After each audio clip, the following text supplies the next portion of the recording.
Xtron's TE706PL. I'm pretty impressed with the unit. I'm kind of a techno guy, but I'm still learning this system.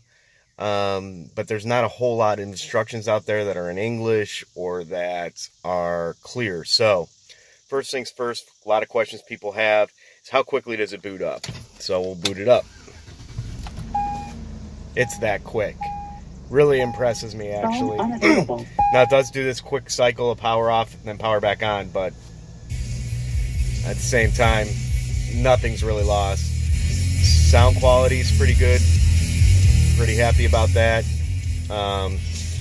So going back to the home screen, sorry, I'm kind of getting used to this handle. Somewhat what the home screen looks like initially. I did move some things around to make it more convenient for myself.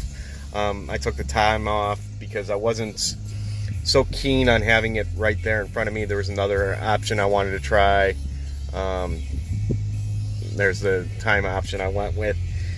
I'm probably going to get a launcher anyways, but it's a nice feature because you got everything right there. If I want to turn off the radio, it's just button click if it'll work. There it goes. Turn it on. And you got the button click. Right now, I always use Waze. I got Torque. And then, of course, the standard Bluetooth stuff. Apps, I was able to get Netflix in. However, I had to go into Netflix website and download the APK and get it to work. It's the only way I could actually get it to work. This EasyCon, that's how you do your mirroring, but your mirroring is limited to within a specific program that they use. I'm not going to use it right now because it takes a little bit of processing. That would be a new setup for me, which means I have to connect it through the USB, but standard features, standard settings, got your APK installer, your DAB, which, you know, for those of us in the US, we don't really need because that's the TV option. It is nice that you could set your own steering wheel features, so I'll pop into that real quickly.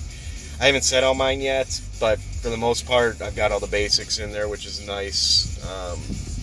Going back, Gallery, Play Store. I did install Verizon Messenger, but it doesn't work, so I'll have to figure something else out for that.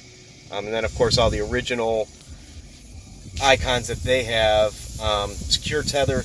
They disabled the Bluetooth tether on this, which I don't know why, because it uses less battery than the Wi-Fi. But I'm going to try that and see if that works as an option. Their own navigation, which basically just goes to Google Navigation, which, as I mentioned, I use Waze, but apparently I guess I could set it to what I want, which is kind of cool. I didn't know that. So getting into the actual features that posed me some problems. Getting into settings, standard Wi-Fi, Bluetooth, your apps display, you can set your wallpaper, you know, normal stuff that you would expect on an Android. Sound features, if you want your keytones and such like that. I apologize as I know this is kind of choppy, but I'm doing this kind of free-handed. Your security, your location, accessibility. I had to make my font a little bit bigger.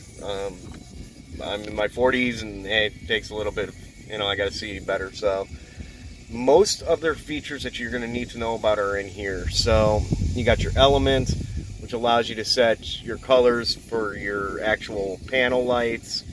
And then you can set it for when you want them to go on, and I'll show that a little bit later. Your steering wheel keys, again, kind of setting what you want for your steering wheels. I did have to buy a special steering wheel adapter, but whatever.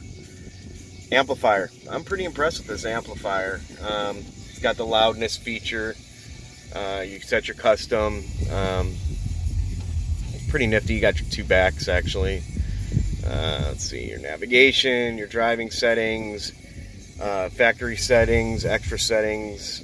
Factory settings, the code is 126. Whoops. On Xtrons. Having a bit of a, come on, doing this through the camera is a little bit difficult, I guess. and 6. And that's pretty standard throughout all units. So in here, I'd suggest touching this as little as possible. I set my car logo. Again, it boots up so fast, I don't even see it. Your radio, I went with America 1. You could choose America 2 depending on what region you're in.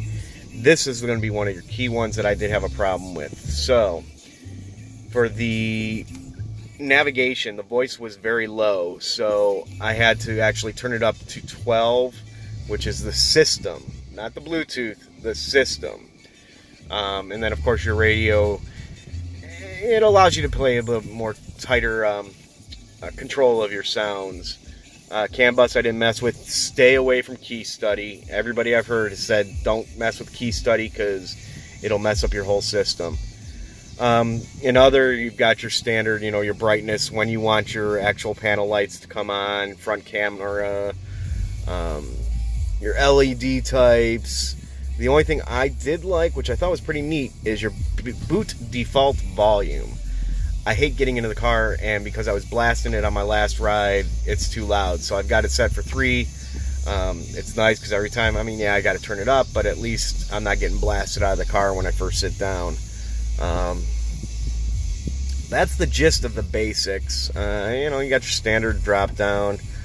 I've got my OBD2 connected. And I'm pretty impressed with it. I'm going to get a launcher. I'm going to try one of the launchers and see if that fits my needs a little bit better. I haven't been able to figure out how to get it to do voice option, give it voice commands and such, so I'll look into that. I'm going to do some research on some of the apps, but the basics, you've got your touch tone volume, such like that, your reset button. I did find out that you have to hit your back button and your reset to get into the actual boot module. Yeah, I guess that's what it is. I don't know if I'm ever going to use the SD card thing. It's kind of an add-on, I guess. But again, I'm very impressed. Oh, one of the other things I had to learn how to do is, so if I want to go with a split screen, let's see if I can find one that's a split screen option. That's not split screen. Let's go with radio. You press and hold it and then drag it, and that'll give you your split screen. And then whatever other option you want on this side, to get out of it, you drag and go across. So nice little feature. I drove from Cleveland to Maryland, and it was nice because I could have the radio on one side and Waze on the other side. I didn't miss my turns or anything like that. So we'll end this here, and I'll do some updates as I go. So again, have a good one.